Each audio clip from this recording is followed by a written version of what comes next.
तसं पाहिलं तर आम्ही मुंगीच्याही वाट्याला जात नाही आणि वेळच पडली तर वाघाचेही दात मोजायला मागं पुढं पाहत नाही. कारण की आजही संकटांना भिडणारा मर्दमावळा इथं उरलाय. मातीवर चालून आलेल्या औरंग्याला इथंच आमच्या पूर्वजांनी पुरलाय. अरे इतिहास कोण विसरेल या मातीचा, तो तर जन्मताच आमच्या काळजावर कोरलाय. हा आमचा इतिहास म्हणजे मरण तलवारीच्या पात्यावर आणि भाल्याच्या टोकावर घेऊन स्वराज्य निर्माण न करणाऱ्या मर्दमावळ्यांचा इतिहास आहे.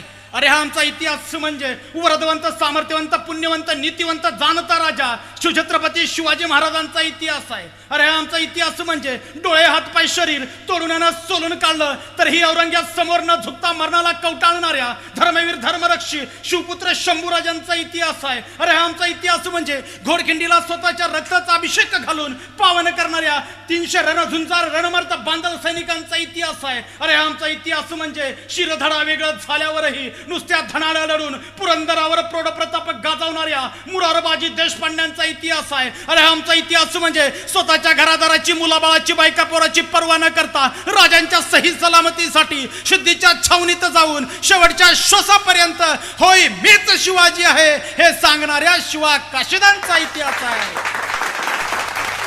इतिहास घडला तो सह्याद्रीच्या दऱ्यात, सह्याद्रीच्या खोऱ्यात, सह्याद्रीच्या कुशीत, सह्याद्रीच्या मातीत. मुळात सह्याद्रीची मातीच सुपीक आहे. तिला पीक येतं ते वीरांचं. आणि या वीरांना स्वराज्यासाठी मरण्याची आणि मारण्याची प्रेरणा मिळाली ती माझ्या राजामुळं, छत्रपती शिवरायामुळं. माझ्या राजानं स्वतःचा पुत्रही असाच घडवला.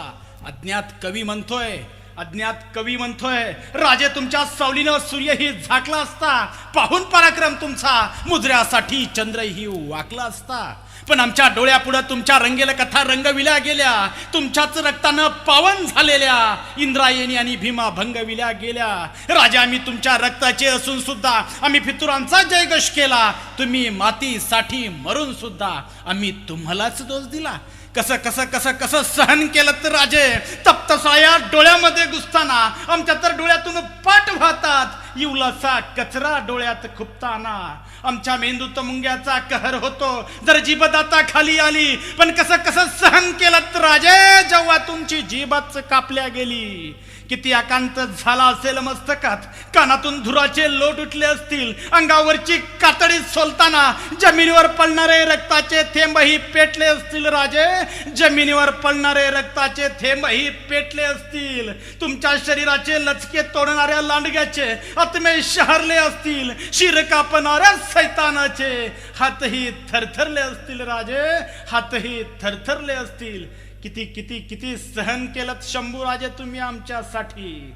खरंय